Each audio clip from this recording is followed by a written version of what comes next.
Subarnapur Ulunda block पलास गाँव में अग्निकांड जलीगला 5 बखरा घर सह टंका धान और आसबाबपत्र। पलास गाँव में जीवर्धन भोई घरे विद्युत सर्ट सर्किट निया लगी व्यापक क्षयक्षति होती। खबर पाई दमकल बाहिनी पहुंची निया को आयत्त कर क्षतिग्रस्त परिवार को सरकारी सहायता जोगाई देबाकू दाबी होइछे।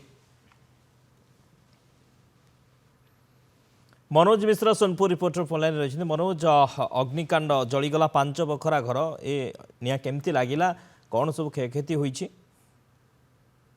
तो खाली पलास गाँव जीवर्धन घरे अग्निकांड घटी जहाँ सन्देह करा विद्युत सर्ट सर्किट जो लगी घरे जो तीनोटी पुओ अच्छा रोचे से जहाँ आसवास पत्र थिला टंका धान माने चाषी जहाँ धान भी रखी ये सब जिन समस्त जिन पोड़ी पोड़ी पाउंश हो जाते निया लगी दमकल बाहिनी घटनास्थल में पहुंची निया को आयत्त कर किंतु अपर पक्ष देखो परिवार सब जो पोड़ी छारखार हो परिवार पक्ष दाबी हो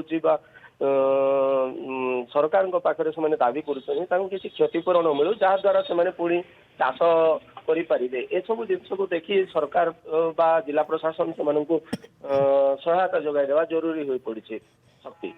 ओके, बहुत बहुत धन्यवाद मनोज समस्त सूचना पाई।